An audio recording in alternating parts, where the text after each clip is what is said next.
which are expected to be completed within this year.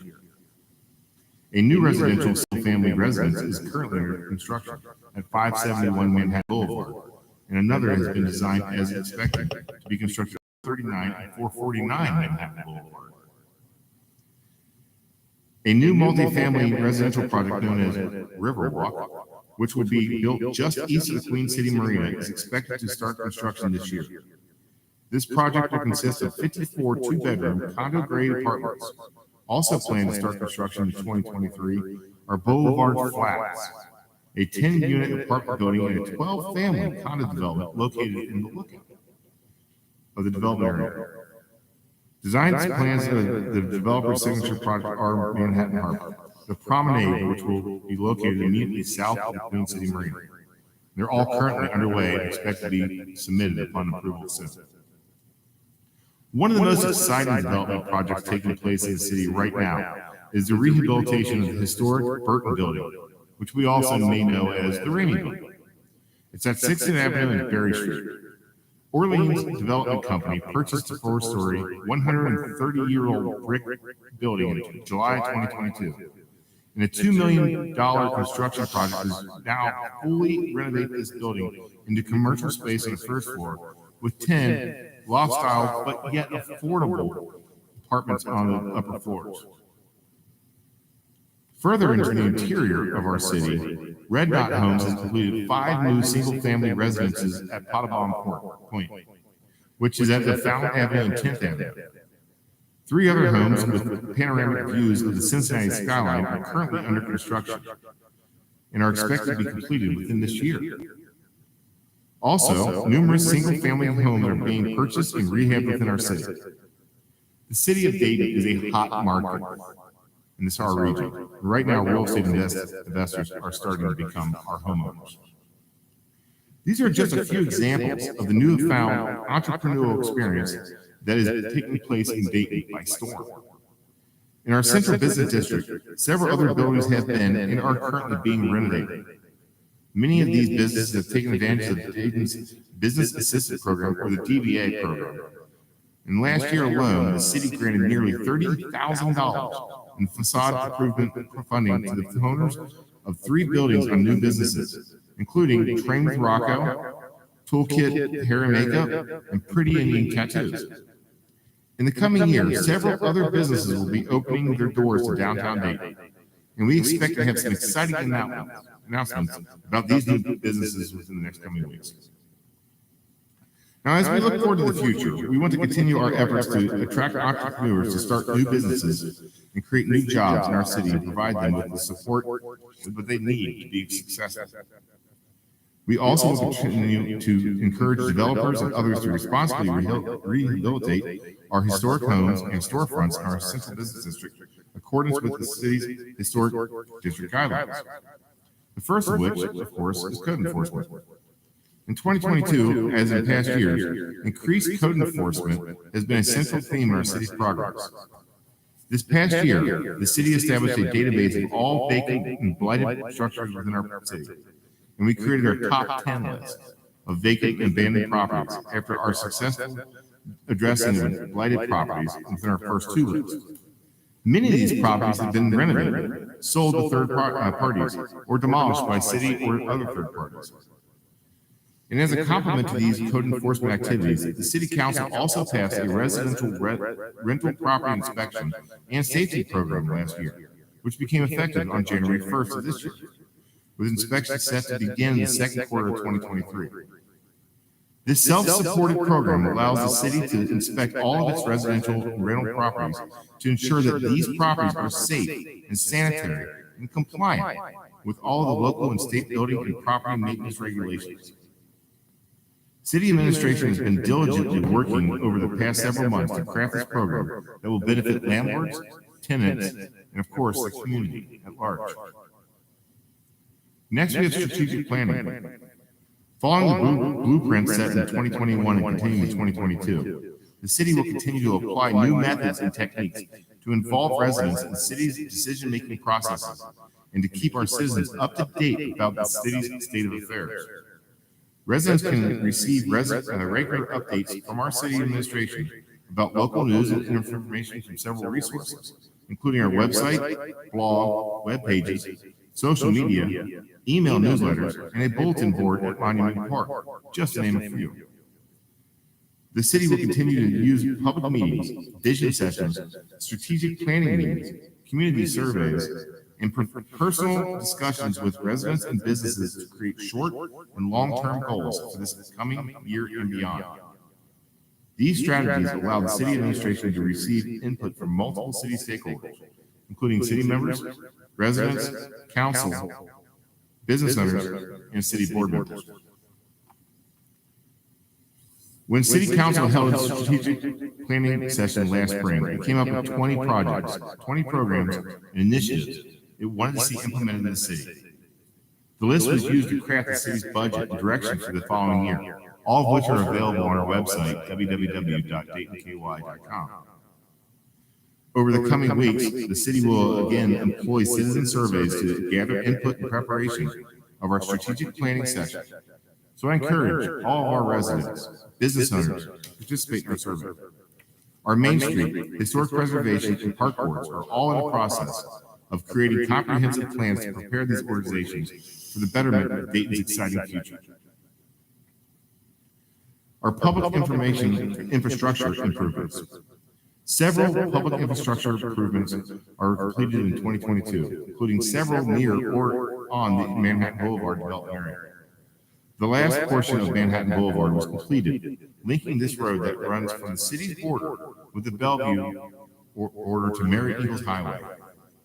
Preliminary work on the long-awaited Berry Street Connector project, which would provide needed connection to our central business district and allow our police and our fire departments quicker access to our neighborhoods, has begun. Construction on this project is expected later this year.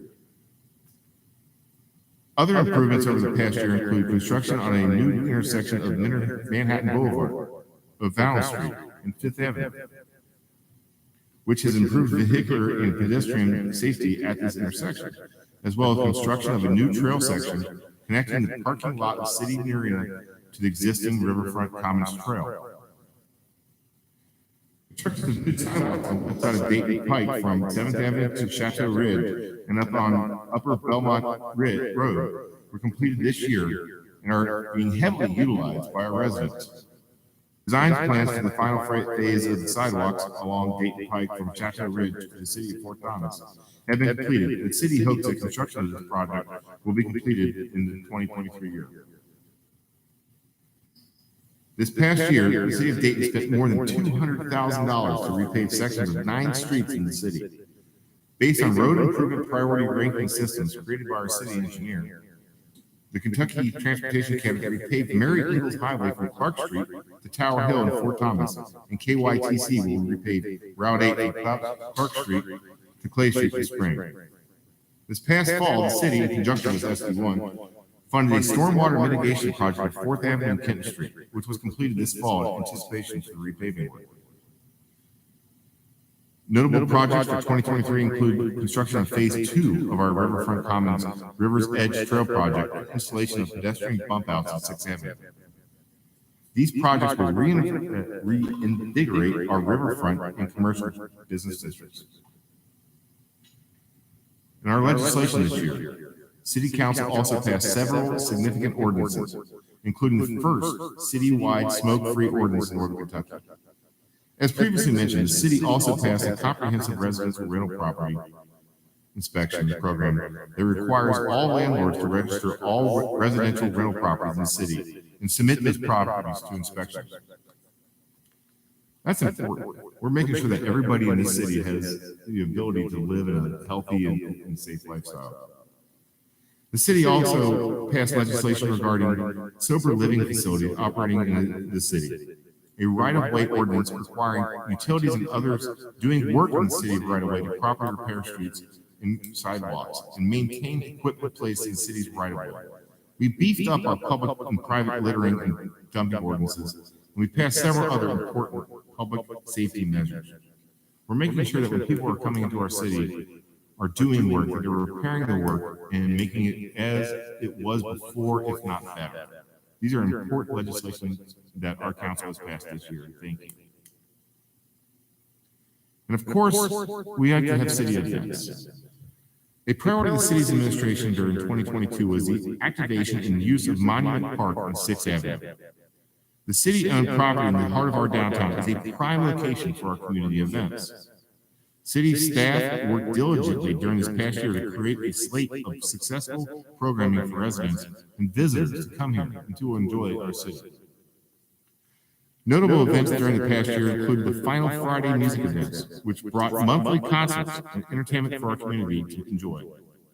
This event, paired with multiple happenings in our park, including movie nights, community happy hours, dance lessons, which were a lot of fun, and more, are attracting residents and visitors to our city and creating additional commerce for our local businesses. And we are going to be continually excited to offer this effort as we grow our offerings in 2023. The city is working hard for our residents. We've had many successes this past year, and we will continue to bring that energy into the new year. The city of Dayton is in an excellent position to move our businesses, our residents, and our community even further forward. So together, with the help of our community members, the sky is the limit for our future success. I look forward to working with our city staff, our city council, and the entire community over the next 12 months and to continue our progress. And I thank you very much.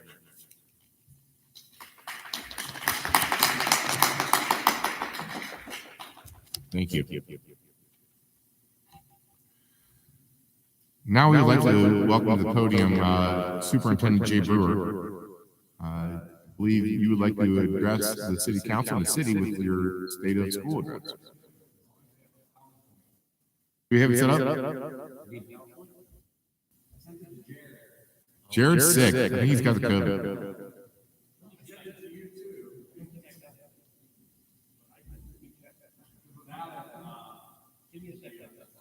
Hold on 1 second, Jay. Other Jay's working.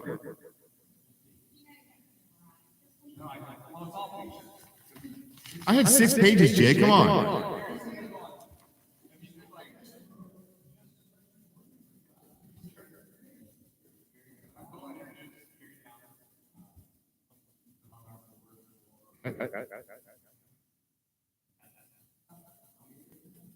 We have great staff.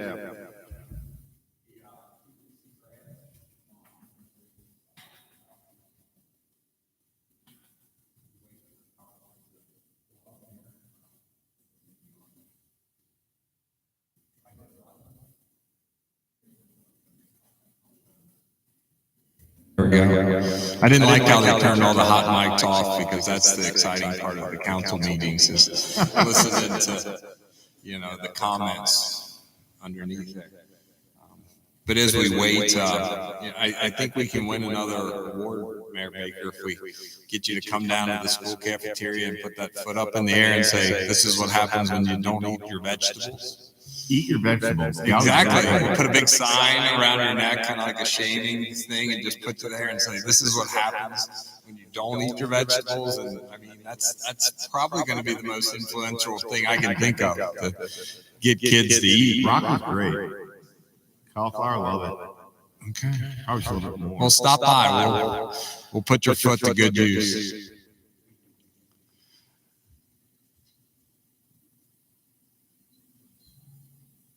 Well, I've got Rick here.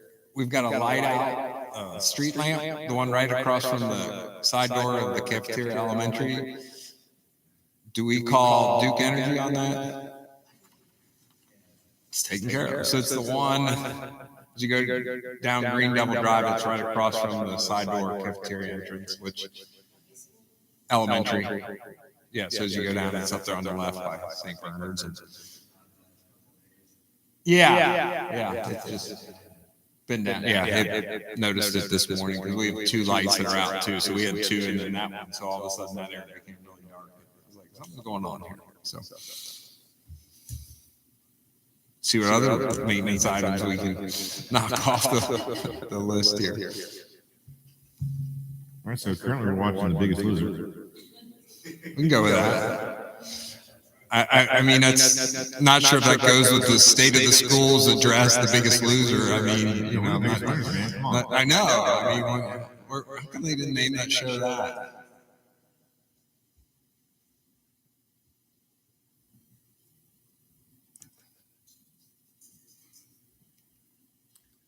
I've got some reports that the echoing is very bad on YouTube, so I apologize.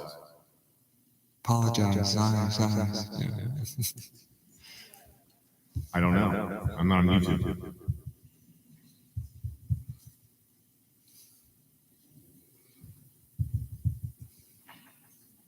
We can watch this.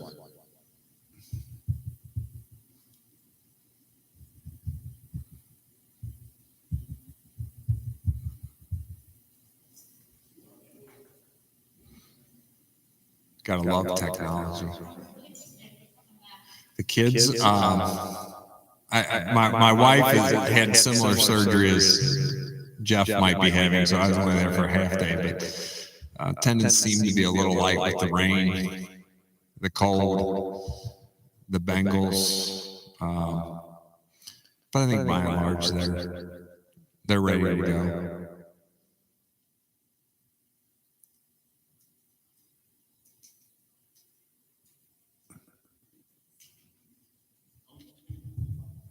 Detecting a device.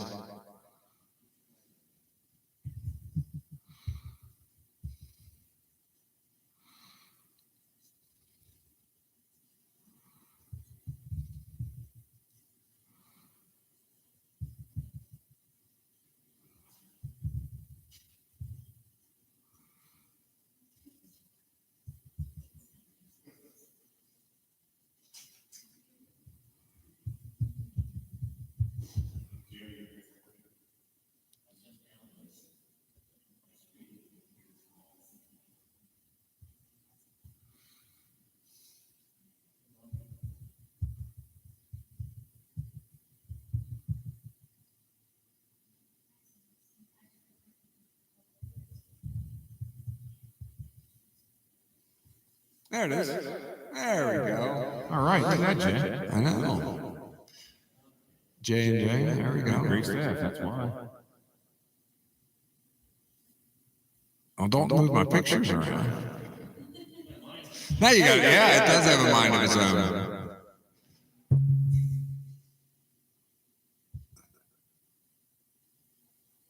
Don't lose it. That is it. All right, so I'll kind of get a sense. So thanks again for inviting me back. I think this is very special. This is my 11th year at Dayton Independent Schools. Excited to have juniors. Like, really? It's like, yeah. Jeff was there at the very beginning. I tell some of the kids now that they've been dealing with me for 11 years, and I might be one of the most constant figures in their life if they've been at Dayton schools for that same period of time. So it's kind of a real pleasure to get them watch them grow up from being really small to being somewhat tall. So the first slide here, you'll see our high school kids that earned their Letterman jacket. We have a very active athletic booster. Well, we don't even call them athletic boosters. They're the boosters, and Carrie was very much in this program. A couple years ago, they really brought back the Letterman style jackets. These jackets are a couple, 500, 400. I mean, they're an expensive clothing item, but our boosters fully fund those for our kids. Who meet the criteria not only athletically but academically as well. So they did a phenomenal job. So anytime we get a chance to support our boosters who support our kids, so it's always great to see our kids wearing those. We had a ceremony just recently at the girls basketball game recognizing that. So our motto is inspire, engage, and grow, and that's what we're doing at Dayton Independent School. So roll on. All right, so there is our mission, inspire, engage, and grow. There's one of our students in the art class getting after it. Of course, we put the nice addition on a couple of years ago, and it's served the needs of our community very well. We like to talk about from birth to college. We have a daycare center up by Davis Field, so we started literally right out of the cradle there. And of course, we now have students attending Northern Kentucky University and other college experiences around the state, actually. So we do. I do cover birth to college, so it's kind of a wide spectrum there. We go from academics to athletics, from nutrition to mental health, and from family support to physical health. We cover it all. Let Jay click one there. Little data here from the region, just to give an idea of the children that we serve. I think this data is always interesting for folks. This is the Federal Census Bureau data on children living in poverty. And as you can see, we have the highest, second highest percentage in Northern Kentucky area with 25% of our families or children coming from families that are considered living in poverty here in the region. So given that fact, some of the academic achievement that we're having and the success that we're seeing is pretty special. We know that children really just need opportunities to grow, and that's the key thing. Our children are very capable once they're given the opportunities. So, next slide. Here's some more demographics of our school system. So 75% of our children qualify as economically disadvantaged, which would qualify for free and reduced lunch. And then you see our student demographics there onto the side. Anytime you have a question, just raise your hand and shout it out. I taught fourth grade for 8 years, so I'm very comfortable. And I still avidly read to our young students in kindergarten. Usually when I see a hand come up, it's not a question, it's telling me about something that's going on. And usually it relates to their birthday. So if you want to throw a birthday comment at me, I'm pretty flexible there. This next slide is the summary of what we call the River City schools. We throw Erlanger in there, even though we know they're not on the river, but their demographics align pretty closely with our demographics. The state is states will do, they keep changing how we assess people. It used to be you were a distinguished school district or proficient, and then they went to stars for a little bit, which didn't last very long, and now they're going to a color code system. So keep in mind this is coming out of the pandemic. So our children really had 2 years of pretty disruptive learning. Remember, we had to send them home for a while, then we all bought them computers and they tried to learn at home. Then we went half days, and we went full days, and we had all those things. So this is the first look at where we are coming out of the pandemic. So the color code levels, it goes red, orange, yellow, green, and blue. As you can see, we're orange, yellow. So we've got some growth to go up the scale to get to what we believe we will soon be hitting, will be that green level, which only one River City school right now has hit that, and that is Ludlow High School. Our high school is nipping at the heels there of Ludlow. But really, when you look across the board, I think it'd be fair to say out of the 7 River City districts, we're hanging in the second spot there with orange, yellow. Probably not going to print shirts up that say we're orange, yellow, but the reality is coming out of the pandemic with a first-time system, we feel like we're positioned to really make a move to raise those academic achievement scores there. Questions on that or any other data that we've had so far? All right, so our graduation rate last year was 98%. The state average is 90%. We're actually higher than both Beechwood and Fort Thomas. We work very hard to get our kids across that finish line. I'm very proud of that 98% number. All right, next slide. Our early childhood program, we are rated a 5-star program by the state of Kentucky for preschool. We accept all students that are 3 and 4 years of age. That's an inclusive program that our Board of Education goes above and beyond to fill those classroom slots. Unfortunately, we don't always get all of our kids into early childhood programs, which is kind of amazing because we offer a 5-star program.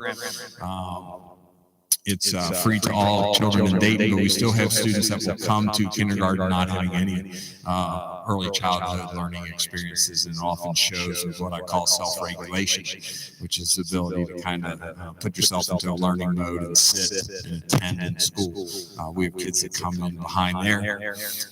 We do have Dolly Partners who works for us in our school system, sort of.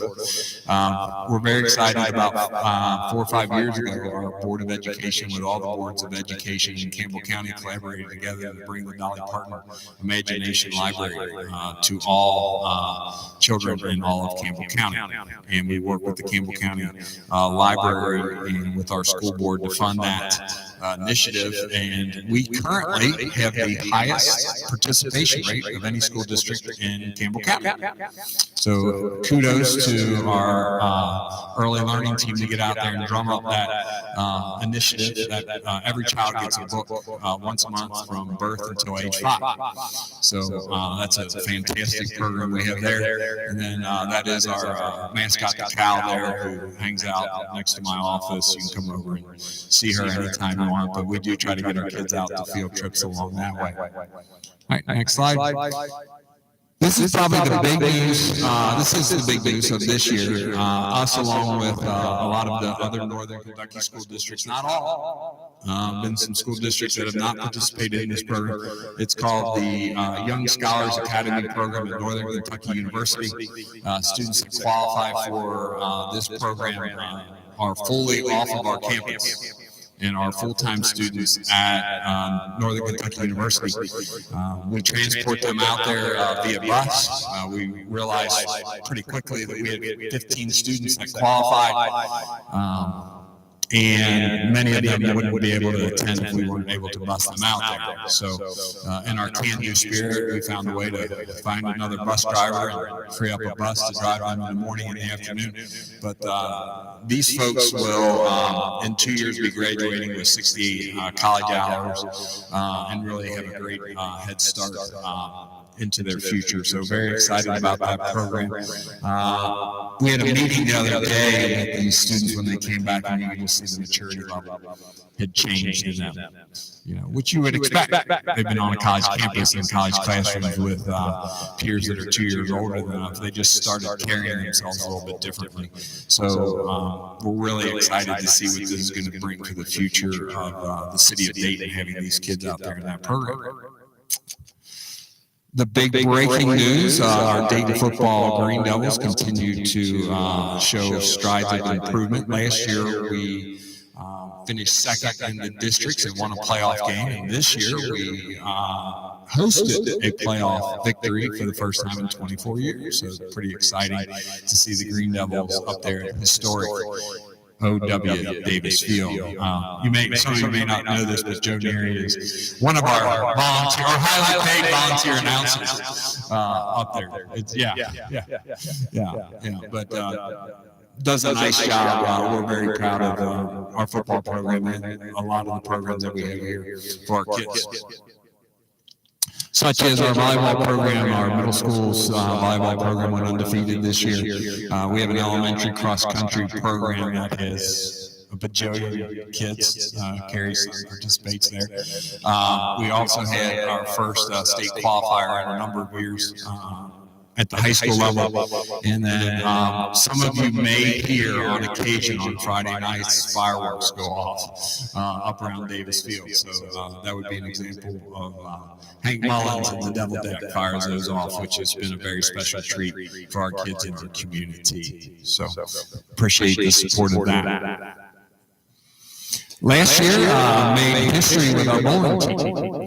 We are the only River City district to have a bowling team, which is unusual, but we're proud of that, trying to really go out there and offer activities that kids are interested in. We've got a lot of kids interested in bowling. We actually beat Highlands last year to be the district runner-up and participate in the state championships. We also are very inclusive in our athletic program. There's a program called Unified Sports, where a child with a learning disability is paired with another student to participate in track, to participate in bowling. I'm trying to think, there's one other unified sport, but I can't think of it right now, that we do both track and bowling, and we have Brian and David qualified last year as state finalists there for the Unified Bowling Team. So very excited to see that program. Our cheerleaders do a great job. You see them there. They're back in competition for the first time since 2019. So coming out of the pandemic, they're participating. And then you see one of our wonderful Unified Bowling Team partners there, Ben and Brady. This holiday season was a big one for the Green Devils. Holiday is always special for the kids. We have roughly 800 students. You throw preschool in there, we have close to 870. And this year we had over 400 of our students sponsored by our community for Christmas. And that's driven through the program down there through our family resource centers. So I know River Point, I know Jeff's up there. They do I think they brought a check down this year for nearly $8,000, I believe. Yeah. Very special sponsoring the kids in our community for Christmas. But our family resource centers do much more than just support kids at Christmas. They support them year round with a lot of the needs that they have. So. The Science of Reading and the Reading League is exciting work at Lincoln Elementary. We're partnering with the Reading League, which is based out of New York State. And the Science of Reading, if you're keeping up with what's going on in that area, some very specific things that research is telling us with neurology and how kids learn to read. We're on the forefront of that, so we're excited to be pioneers in the science of reading. We were highlighted recently in an article by the Courier Journal for our work with the Reading League and the science of reading. And then Lincoln Elementary earned a Distinguished Family Friendly Schools Award. There were 1,500 schools in the state. There were 33 that received this award this year. So you see our principal, Heather Dragon, there down at Frankfurt receiving this award for their collaborative efforts to work and partner with families. And then we've got some great teachers. We had 2 Golden Apple Award winners last year, and we just most recently had a high school teacher being recognized as the Educator of the Week through Local 12 News. So very proud of the teachers that we have growing our kids. If you haven't attended our Veterans Day program, and that's something we need to make sure it's on my list to really invite the City Council next year to be a part of it. It's a very special program. We work with the veterans here in Dayton. It's unbelievable experience for all of our kids, kindergarten through 12th grade. The veterans come in, flag folding ceremonies there that the kids learn how to do. Veterans show their respects there, and you can hear a pin drop. Each year we have a student that'll play taps.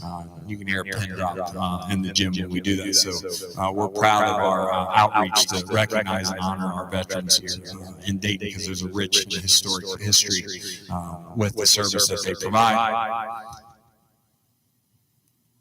And then, of course, you see us in the big parade every year. We're excited to carry the red, white, and blue there. Those of you who may not know this, but we partner actually with the Bellevue Tigers to carry that big flag in the parade every year, so we're excited to see that. And then the arts are alive and well. This year we brought the musicals back at the elementary school. We had Junie B. Jones. And then at the high school, we had The Outsiders, which isn't a musical, but it was a play. So we had that. So you can move to the next slide. So there was our outsider cast at the high school. One of the challenges that we are limited on is we do not have an auditorium. Many school districts have that. That's on our Christmas wish list someday to add that to our facilities. But we're excited to have both those experiences going for our kids. At the elementary level, they actually do a dual casting. So they have performances on different nights with a totally different group of students. So instead of just casting 25 students, they're reaching 50 students, which is double the work for the people putting that on, but it really widens that experience for those kids. So excited to see that happen. And then in the summer, Blake there in the green shirt, I think this summer we hired about 4 or 5 high school students to do our own computer repair work. So they have summer jobs.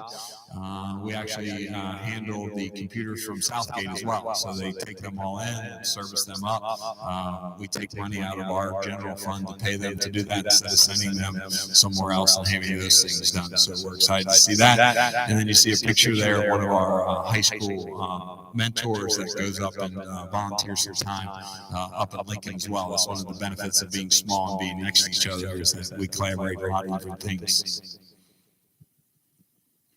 The next 5 slides, you're going to see some examples of what we're doing at the junior and senior level, and really trying to flip the script of students being housed in our 4 walls here at Dayton High School.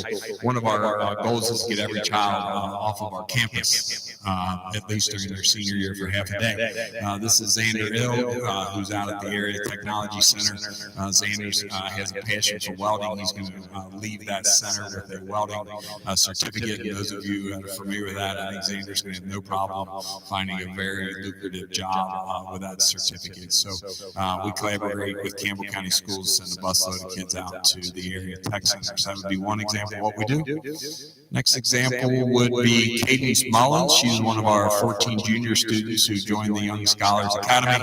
We talked about that. She'll earn up to 60 credit hours and an associate's degree from NKU, while also still being a student on our campus. So she's also participated in soccer, bowling, the FBLA. So she's kind of living a foot in both worlds. So that's a nice benefit for all of us there to see. Our next student, go back. There you go, Brady. He attends the Skills Trades program over at Newport High School. We collaborate with them on a career readiness program. And he also mans our student help desk down at the high school. So anytime you need computer work, our students actually, again, provide that service to their peers of making sure they have all the things that they need. Braden is also a member of our football team. Carson Reynolds, she's not at NKU, but she's over at Gateway. So Gateway's been a great partner with us for about the last 8 or 9 years. She is a senior, and she will have earned 24 college credit hours through the Gateway program there. So that's a great example of a program that's been very successful for us. And I think the last one here is Braden Vickers. He's all the way down at Morehead State University. He's attending the Craft Academy, which is an opportunity for the gifted students in the areas of math and science. He's finishing up his 2nd year, and he actually lives on campus at Morehead State. So that'd be 5 examples of students going to 5 different areas. So you can imagine the work of our high school team to try to find those opportunities for our kids. So I applaud them for that, and I applaud our Board of Education for opening up the door and the bank account as well to help sponsor them to do those things. Collaboration is key for our growth. I've said it from day one. The schools and the cities grow together. The city of Dayton is our strongest partner. Anything we ever need, from lights to police officers to fire, it's there. It's an unbelievable partnership, and we're certainly blessed to have that. Along with those partnerships, you see Health Point Family Care. We actually have a health clinic within Lincoln Elementary with a nurse practitioner. And I don't want to understate this at all, but I know of 2 children this year that were in such critical condition when they were referred by their teacher or counselor to the Health Point Clinic, that their medical conditions were so severe they had to be immediately rushed to Children's Hospital, in which children said if they were taken there in the next 6 to 12 hours, quite possibly they could have been dead. So it's kind of humbling when you hear about that. So we're very appreciative of the Health Point Family Care Clinic that we have with the nurse physician there, and we have a school nurse there that does a wonderful job. She'll attest that it's a phenomenal team in there providing those unnecessary services for our kids. We're also partnering with the Children's Home of Northern Kentucky. Those of you who've been in the area, they're a leader in mental health and supporting juveniles. We've got some kids that really haven't been living living the easy life, and streets paved with gold, and they need a lot of resources. This year, we're now partnering with Children's Home. They have 3 to 4 on-site counselors in our building every day, supporting some of our most needy older kids, trying to get them back on track. And then I never want to forget our wonderful Head Start program that we do as well with our preschool. So we have preschool and we have Head Start. So one of the things we've tried to do is get our hooks into just about any partnership we can to help our kids grow. Challenges, opportunities. There's one of our great counselors there having a good time. There should be another click, and that's going to show me the challenges and opportunities. There we go. Student enrollment. We got whacked pretty good at the pandemic. We lost about 100 students coming out of the pandemic, and we've yet to recover them. That's a real challenge for us. We saw our partners, Bellevue, experiencing the same decline in student enrollment the previous 7 or 8 years.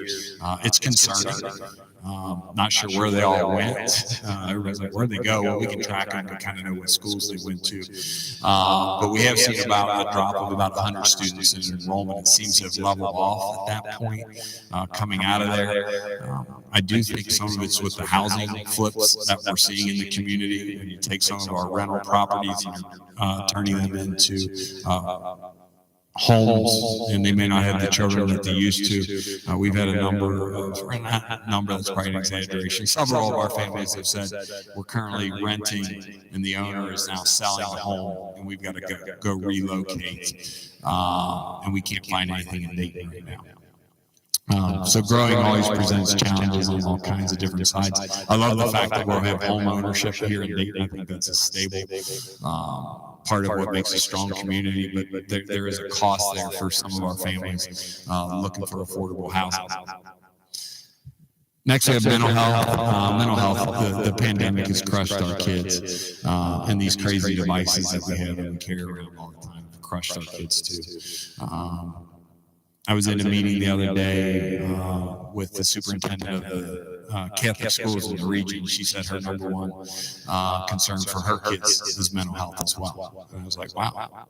So we're all seeing the same thing. So that's definitely a focus for our school. We've just received a region-wide, I think it was a $13 million federal grant to provide more resources for these kiddos. Providing hope for our kids, that's a big thing in life, is just having that vision. That's fine, then it all works. I'm better off that way.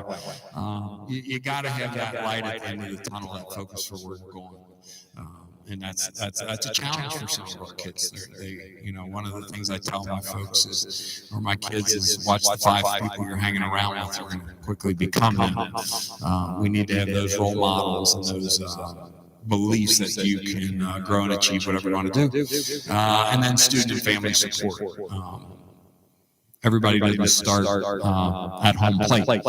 You've heard the expression, some people were born on third base. We've got some kids that weren't even born in the ballpark that are trying to get into the stadium, to get into the lineup, to get to bat. Where you got some kids that are born a little bit further along the base path. So those are some of the challenges that we're facing. Some of the opportunities we're very excited about. First one would be Project One. It's no mystery that we're buying property, a lot of property down around the schools with the vision to have a one campus. We are 2 properties away from making that happen. So there's a 3-unit apartment complex, and there's API. I'm hoping to have both of those in the boat, so to speak, by the end of the month of January. So we're in real close negotiations with both of those. And I will say, working with the city on that, I get Jay all the time, updates on where we are, and I send those to Ben as well.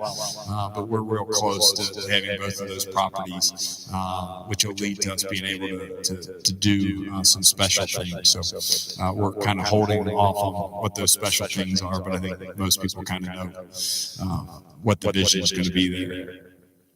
Our people, we've got wonderful people, just wonderful people. And as you guys know here, people always make the difference. So we've got some people that bleed green and do whatever we want to meet the needs of the kids.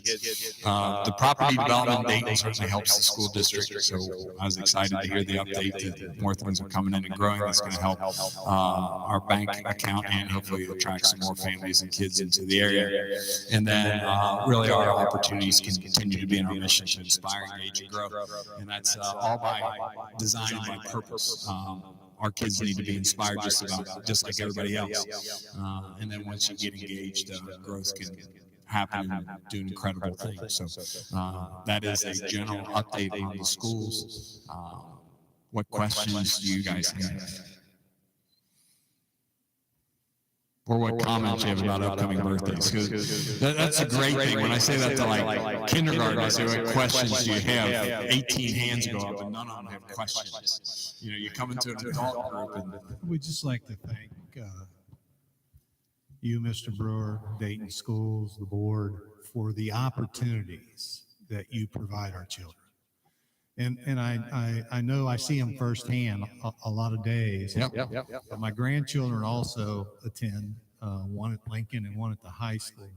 And they're thriving in the school environment. And it's all about the opportunities that you present them and the support that you give your staff to help those kids along, and I really appreciate it. Well, I appreciate that. And we've got great kids, and I really believe if you've got kids and families that are wanting to learn and grow, there are a tremendous amount of opportunities here at Dayton Schools for that to happen. So thank you. Mayor, we'll see you sometime this week in the school cafeteria. Vegetables, man. It's all about vegetables.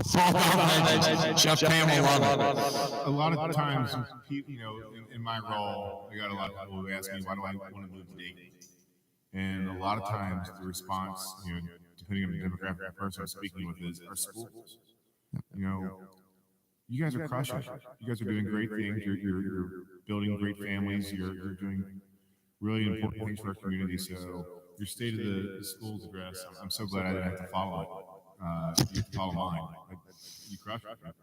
But thank you for all the work that you and your staff and the board does for our community. It's so important. We really appreciate you. Well, I appreciate that. And again, I appreciate the wonderful support we get from everybody here in this room. So we grow together. Thank you. Keep on growing.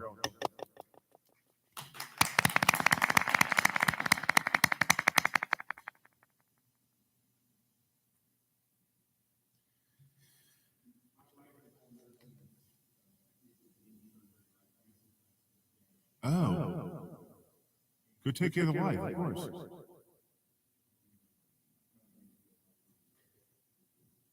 Thanks, Jay. Take care. Happy New Year. Next on the agenda would be for if anybody from the audience would like to comment on upcoming legislation for this evening's event. So if anybody from the audience would like to comment on tonight's agenda, you're welcome to have the podium. Large crowd, I'm going to go ahead and say that's probably not an issue. Moving along to ordinances. First ordinance would be Order Resolution 2023-1 Romeo, an order resolution authorizing the mayor to enter into an agreement to continue participation in Kentucky's Employees Deferred Compensation. Yes, sir. This is just a housekeeping matter.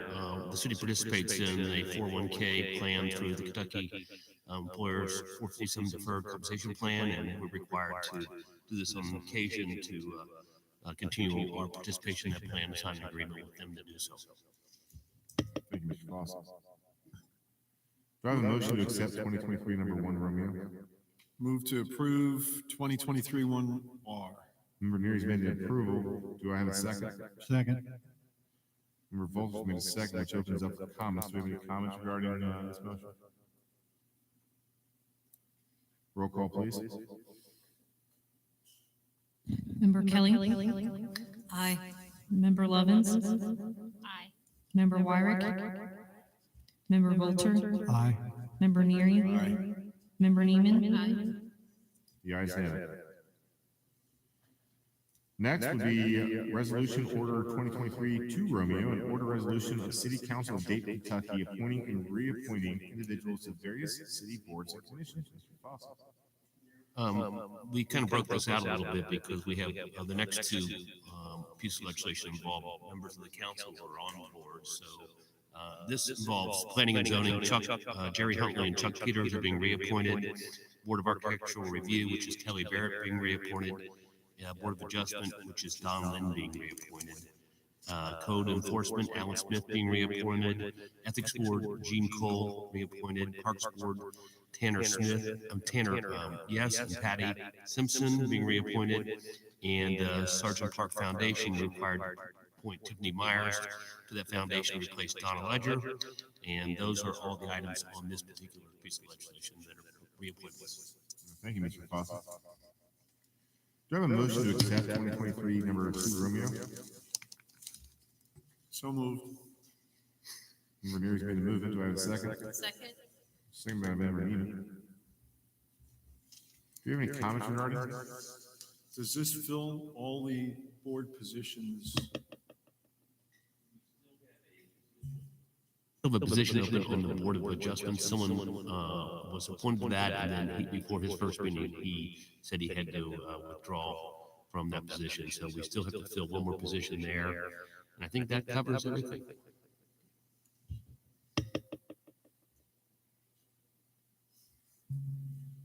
Thank you, Mr. Neary. Mr. Foster, do you have any comments? Roll call, please, Mrs. Meyer. Member Lovins?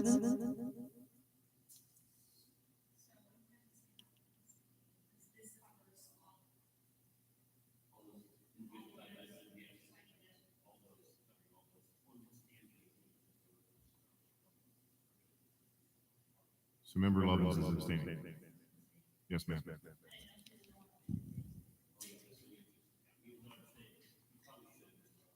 Say that you're participating, not participating, yeah. Member Wyrick? Member Volter? Aye. Member Neary? Aye. Member Neiman? Aye. Member Kelly? Aye. The ayes have it. Next on the agenda will be 2023 number 3 Romeo, order resolution of the City Council of Dayton, Kentucky, reappointing Randy Metz to the Dayton Housing Authority. Actually, this is the one you need to recuse yourself from. Yes, so I'm sorry about that. I thought you were asking about that one. Yeah, the last one you can vote on. I apologize. Would you like to change your vote on the last one? Okay. So do I have a motion to accept 2023 number 3 Romeo? I'll make that motion. Member Neiman's made a motion. Do I have a second? I'll second. Second by Member Kelly. Any comments regarding? Roll call, please, Ms. Myers. Member Wyrick? Member Volter? Member Neary? Aye. Member Neiman? Aye. Member Kelly? Aye. Member Lovins?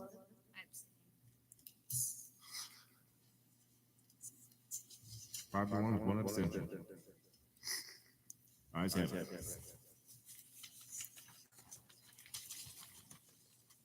Got a couple more. This is order resolution 2023 number 4 Romeo, an order resolution of the City Council of Dayton, Kentucky, reappointing Joe Neary, Jeff Volter, Michael Day to the Board of the Fire Department for Bellevue Dayton LLC. I have a motion to accept. I'll make a motion to accept. Member Kelly's made a motion to accept the appointments. I'll second. Second by Member Lovins.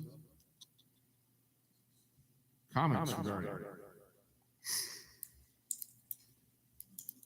I'll make a comment. Thank you very much for your service to a very important board for our city. Roll call, please. Member Volter? Present, not voting. Member Neary? Present, not voting. Member Neiman? Member Kelly? Aye. Member Lovins? Member Wyrick? Aye. The ayes have it.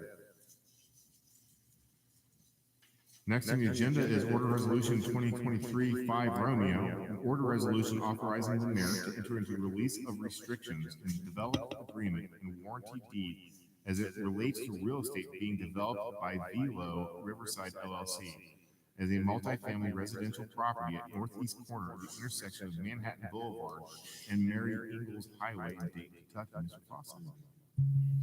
This is the property that was originally deeded to Mark Stark from the city of Dayton, which includes the marina. So they split this off from the marina. That deed had a bunch of restrictions on it, that they had to maintain the marina, things like that. Because this is not being used as part of the marina, this release restrictions releases those restrictions that were on the deed before that applied to the marina. So because it's now being developed as a multifamily residential development, those restrictions are no longer needed, and they need to have a clear title. So that's why this is on the agenda tonight. That makes sense? So there are two separate parcels down there. At one time, there were one big one parcel, and then they split this off, and the restrictions still apply to the marina parcel, but it doesn't apply to this new parcel that's being developed multifamily. I'll move to approve 2023-5 Romeo, sir. Second. Second.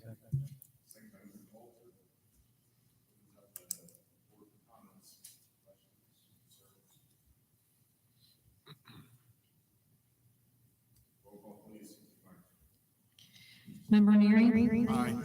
Member Neiman? Aye. Member Kelly? Aye. Member Lovins? Member Wyrick? Member Wilter? Aye. Next, we order resolution 2023-6 Romeo, an order resolution authorizing the mayor to enter into a revocable license agreement with J. Noble Investments LLC to construct stairs from the paper alley between 7th and 8th Avenue, immediately west of 213 8th Avenue. Mr. Thompson? This property, Jordan Noble is putting quite a bit of money into rehabbing this property. It's been a problem property for many years. Running along this property is a paper alley that ends at the end of his property, and then there's a big grade change from, what is this, 8th Avenue to 7th Avenue. 7th Avenue is almost like an alley in that area.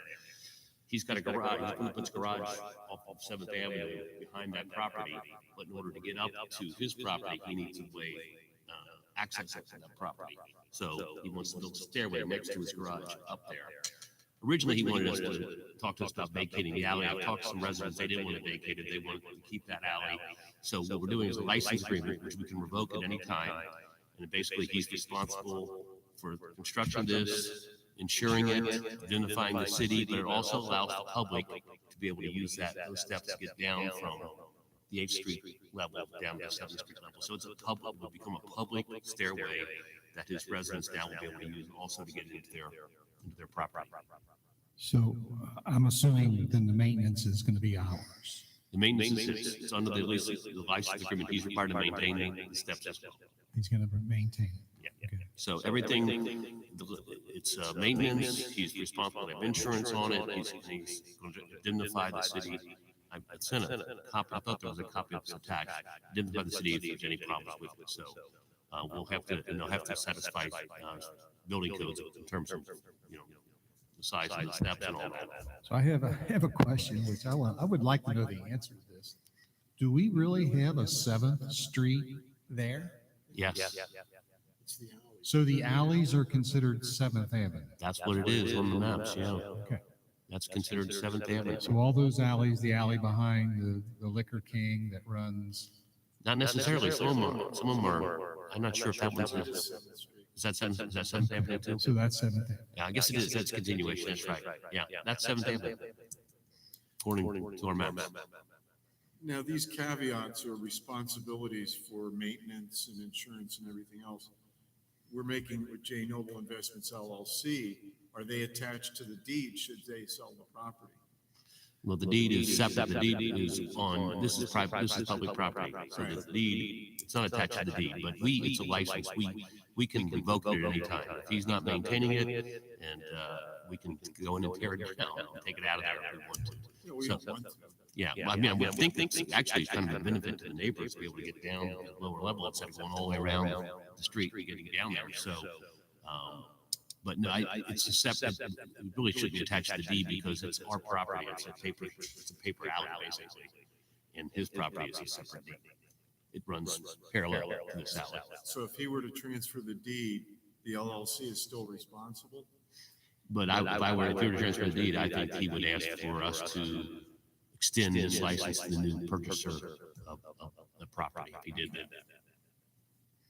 Yeah, this is only in his name, so only he has this license, no one else. And if he wants to extend it to somebody else, he'd have to come back before us. So it is only just that part where Yeah, it well, goes yeah. down, it's not the entire, it's not gonna run the No, it's length of just the going up, entire alley. and then he's gonna have a gate going into his property at the top, but you could also walk down the paper alley and get things. Okay, It'll be right against his garage that's there at the back of his property.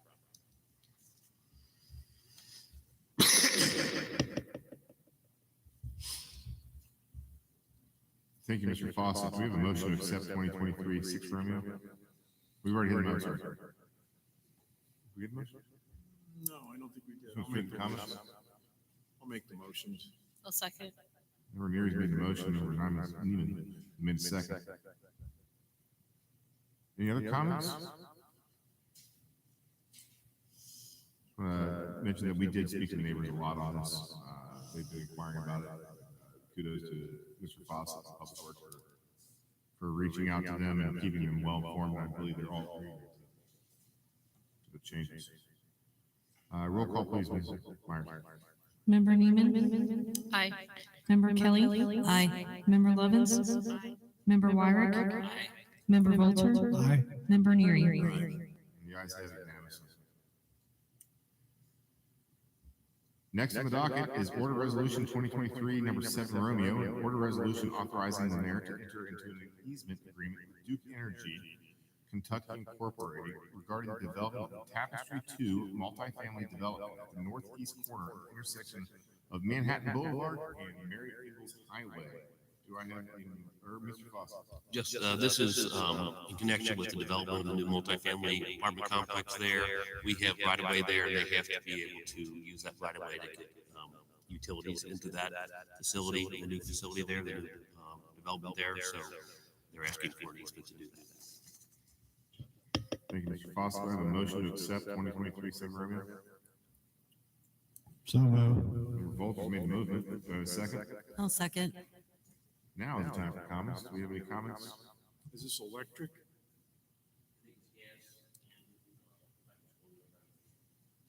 Does this interfere with any easements for sewer or water? Okay. Any further comments? Roll call, please, Ms. Myers. Member Kelly. Aye. Member Lovins. Member Wyrick. Member Volter. Aye. Member Neary. Aye. Member Neiman. Aye. The ayes have it. Last on the agenda for the evening will be Order Resolution 2023, number 8 Romeo. An order resolution authorizing the mayor to enter into an open-end leasehold mortgage and security agreement with German American Bank in connection with the financing of a loan for real estate on Manhattan Boulevard, leased from the city by River Commons at Manhattan Harbor LLC, which is developing residential condominium units on the property. Mr. Fawcett, please. So this is one of Brennan Sullivan's developments. It's an IRB and an industrial revenue bond. So that means that we technically own the property and then we do a lease to him over the course of the bond, which is 30 years, at which time it's over. And then he gets the title to the property. Because we own the property, they're refinancing for construction on this property, and we have to agree to this mortgage on this property, even though he's responsible. They have all responsible is paying it, the loan, but we technically own it, so we have to allow this. I've had Donnie Warner, our public finance lawyer, look at this. He's fine with it, and it's not unusual. This happens all the time. So that's why we have to sign off on this. Is it just reassigning those IRBs? Is that What's what it that? is? Is it just reassigning the IRB? It's just basically saying that since we own the property, we're allowing a mortgage to be placed on that property, so it secures this loan that Brendan Sullivan's taking out to build on it.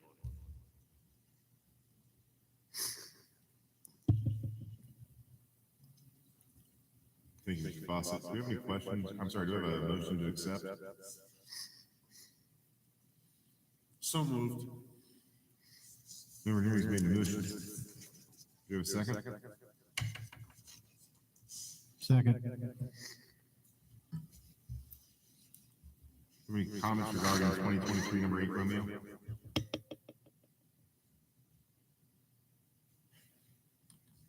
Ms. Myers, roll call, please. Member Levens? Aye. Member Wyrick? Aye. Member Walter? Aye. Member Neary? Member Neiman? Aye. Member Kelly? Aye. The ayes have it unanimously. Which brings us up to everyone's favorite part of our city council event, where we spin the wheel to find out the department head reports, just out of respect to everyone. So, tonight's wheel spinning, turn the volume up.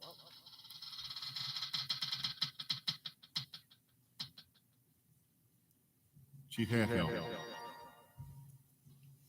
Police Department, please.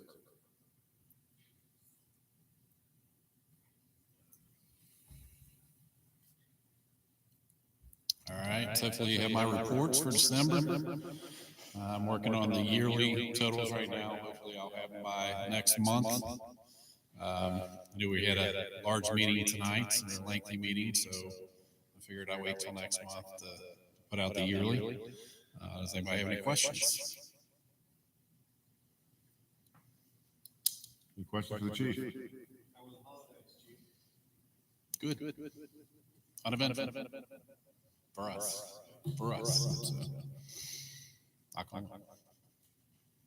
We appreciate your team and working through the holidays. Yep. Thank you. Thank you, Chief. Have a good evening.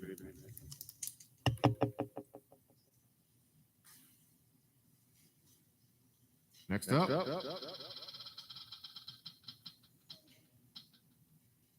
Mr. Lucas. Public Works. We went through that snowstorm we had a couple week ago or whatever. I think we used about 25 tons of salt is all. So it worked out great because I think after 10 o'clock, I never seen one car out till at least 7:30 that morning. So that helped us save in salt. Couple issues with the salt freezing in our boxes, but yeah, that's the first time that's ever happened.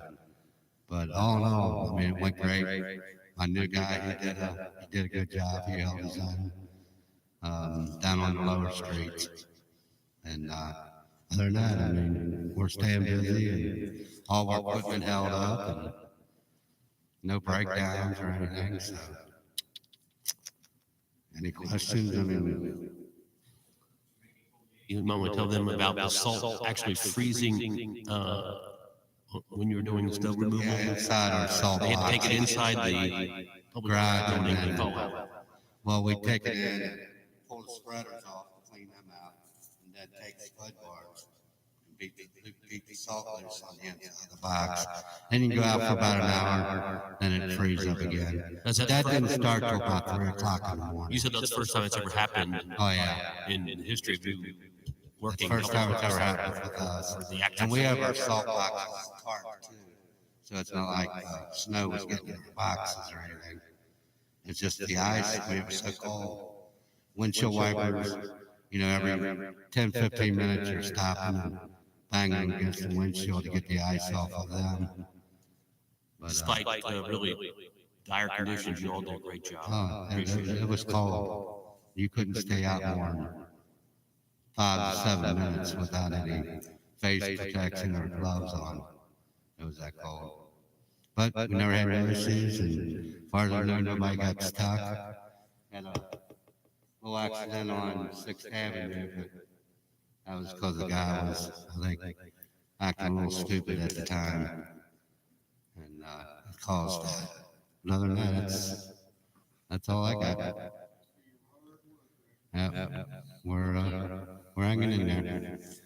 We're gonna start on the Christmas decorations tomorrow if it's not raining, removing them. How long did you guys work on that shift that night? I think we ended up with we came in at 9:30 and left at noon. So 14 hours, about 12, 14 hours. I don't think people really appreciate and understand sometimes, but you guys do during these snowstorms. But I mean, it worked out good because we didn't have the traffic. And I mean, you were wasting the salt at that time. You just keep plowing. And then we'd hit it about every hour and a half, 2 hours, we'd throw a little bit of salt. Not much spot salt in the hills. And then around 5 o'clock, we hit it hard with salt. And then as soon as daylight comes out, yeah, when it gets that cold, salt just it's working at night. But as soon as the daylight hits it, but other than that, that's all I have. If anybody else has anything. I try to forward all the messages I get Right. to your team, and they're almost always positive. You've got a great team. We appreciate all the hard work you do, and nobody else wants to get out of their house. You guys are out there facing, so I appreciate great it. team, and we hope to keep them there for a while. And I'll let them guys know every time I get a message from everybody else. And how about a big shout out to, and I hope you guys take advantage of this, is Tim from Hometown Heroes. Every time the plows hit, always tells me to let you guys know. Yeah, they usually pick it up, but this time we couldn't do it. We didn't get a chance to go there. But Tim always offers them a hot meal for their work, and it's just the kind of community that we're lucky enough to live in. Oh yeah. It's and Shell or Circle K, they kept us in coffee and hot chocolate all night too. Anytime we wanted, we just stop in and get it. George, the hot chocolate guy. I had coffee. I didn't drink hot chocolate. Jordan. Oh yeah, Jordan. Thought he was a hot chocolate guy. Oh yeah, Jordan and William. They both had hot chocolate. That's cool. They're not old enough to drink coffee, I don't think. It's an acquired taste. They're young boys. Yeah. But no, they did a good job. Everybody did a good job. Thanks again, bud. Yep, thanks.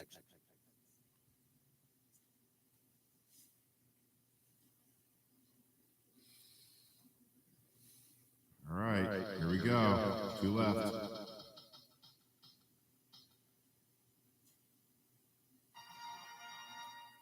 Miss Patterson.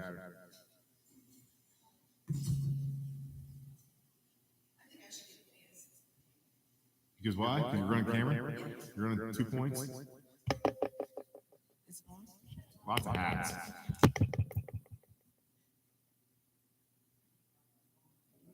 Your red light should be on. There you go. You're lit.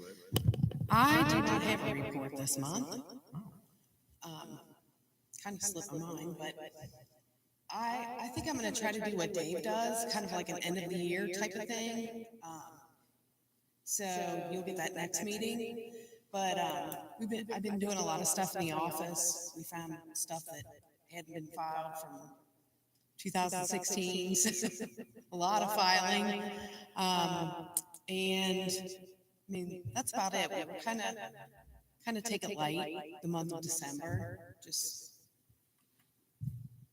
nobody wants to get a citation in December.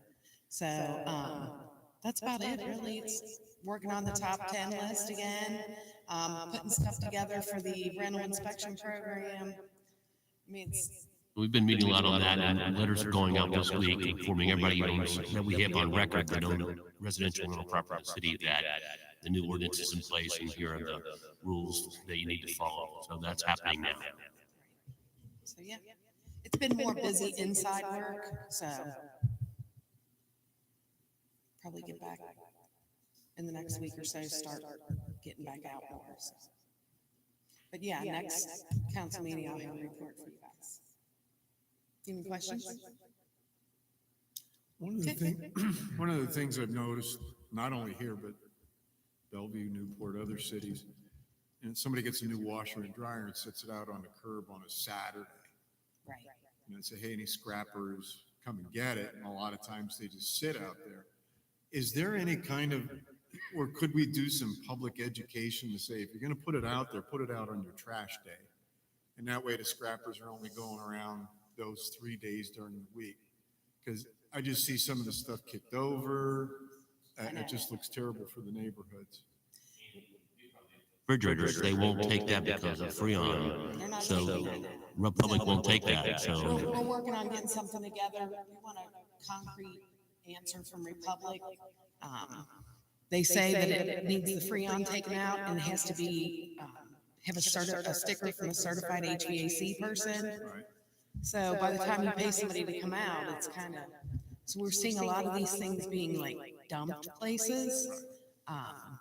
So we need to figure out something to do with, that type of thing, so. I'm talking even, not refrigerators and not air conditioners are obviously different, but even like bookcases and desks and stuff. Mhm. I think it's become acceptable to just put this stuff out anytime and say, come and get it. Right. And then when somebody comes and gets something off your property, it's stealing. Number one, it looks bad. Number Right. two, it puts a gray line in there. So I think if we could do some education this year Sure. to say, if you're going to put something out for everybody to take, you can post it on Facebook and whatever, but do it on trash day. Right. And we did have, Republic, for some reason, it seems like the month of December had a little bit of issues with employees being sick and things like that. So there were a couple times when the garbage, so people were really confused about, should I leave it out a whole nother week? Or, so we try to update all that on Facebook and, our website, and things like that. So it's not so confusing. And we hate to see the garbage sitting out for days and days, but sometimes we have no choice. But yeah, we'll definitely get something together on maybe a pamphlet or something that we can get together. Yeah. Thank you. Thank you, Ms. Patterson. And last, but certainly not least, Mr. Atkins, Chief Atkins, if you would please address council with your report. You all have my report. Just a couple of things to touch on. As you can see, our runs were up for the year. I can't explain why, other than maybe it's the city's growing and we're getting more population. So based on the growth, I expect to see the trend going up every year. We did our Christmas program like we do every year at the schools, and it actually missed print. It was 29 kids that actually got Christmas this year from our fire department. I'm too short. As you all know, we had an incident this past weekend. We ended up having 2 fatalities. We had planned. We had pre-planned. We knew what to do in case there was a fire down in the harbor. My guys running short operated flawlessly. Our new guy was on. One of our new firefighters was on the call. Even thought he was a seasoned vet, so he was right there with him. It could have been a lot worse. So that's really about all I have. It's still under investigation right now. So because there was a fatality, the Campbell County Fire Investigation Team will be they're heading up that investigation to get the true cause of it. So. The chief was working that day, Friday, when the fire was called in. He was the first person on the scene from the city fire department, and he was heroic in his efforts to save a man, or try to save a man, who was on the ice clinging to the boat. Unfortunately, we learned today that Hamilton County Coroner has announced that gentleman has died. So there are 2 deaths now as a result of that fire. And today they also removed the boats from the river. Is that right? We were able to remove one of them yesterday. There were 2 boats that were pretty much totaled in the fire. We removed one of them yesterday and the houseboat today. But I just learned there's no fuel. Now it's just cleanup. It's just the debris and whatever's left over remnants of the fire. So yeah. There's a video of you and another gentleman, and also a third gentleman that I guess was there trying to save him, and he was going to jump in the water, and you told him do not jump in the water, and you were able to slide him across the ice and get him into a ambulance, and it was and I was not there during that. I saw the video. I came down shortly afterwards, and the fire was still blazing, and your crew did an amazing job, very professional, and I also want to thank all the regional. In fact, the city of Cincinnati brought their fire boat too, because they have a boat that could go through the ice. Our boat we take our boat out of the water in the wintertime. And with the amount of ice that was in the harbor, we couldn't have maneuvered our boat through that ice. So since we called for one of their fireboats right away, and that one has a steel hull, and they still struggle to get through the ice to get back to us. So thank you. I mean, you were there without protective equipment on, and the fire was right near you. It was quite it's what you get paid to do, I know, but still. And there were 2 citizens there as well helped out. So, I mean, it was the gentleman, one gentleman I interviewed on TV, and Chris Harrison, who, so, Right. so there were 3 of us sitting right there getting that one gentleman out of the water. Thanks. All right. Thank you. You guys did what we I think just kind of take for granted to a point how professional and on point you are. I think you were wearing the same stuff you have on tonight when you were fighting a fire. But you didn't have any protective gear either. You had a hoodie. I won't give you one. I'll give you an earful of appreciation. Thank you, sir. And thanks to our citizens that we just live in the best community. You guys are the best. I'd also like to thank Chief for his comments on the press conference. You talked about Chris Harrison, the other gentleman was Dana Huff helping out, and there were others down there too trying to get their boats over to that area except for the ice. There were a lot of people down there trying to get over there, but the fire was so deep by the time Chief was out there. But Chief, in your interview on the TV stations, you complimented, you said, that's what the people of Bellevue and Dayton do. They help when needed. That's very much appreciated. Also, one last thing, and then we'll move along unless anybody else has any comments. Thanks for all both fire and police we had a crazy freeze that went from 60 degrees or 40 degrees, whatever, to -2 degrees. And a lot of these houses couldn't handle it. And, I was seeing on the report after report of burst pipes and collapsed ceilings. And our teams were there to help out these families when they were in dire straits. So, you guys are great. Any other comments regarding fire? Mr. Fawcett, you are next for the city administrator's report. Nothing. I've already made the comments that I wanted to make. Thank you, Mr. Fawcett. For the large audience we have this evening, I'd like to open up the podium for anybody who would like to make just general comments. Anything you want to talk about? All right, we'll go ahead and close that out. Do we have any unfinished business? Do we have any new business, council? Mr. Fawcett, you mentioned about, or actually it was in the mayor's report, I believe, the strategic plans. Are we planning on having a strategic planning meeting in the first quarter? Our 3rd consecutive strategic planning meeting, probably March or April timeframe. Okay, thank you.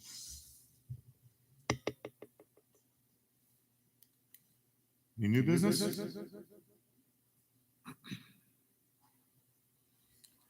Do we have a reason for executive session? I'd like to remind children to eat their veggies to avoid the gout. And Happy New Year to everyone. And the meeting is adjourned. I make the motion to adjourn. Sorry. I second it. All in favor? Aye. So approved.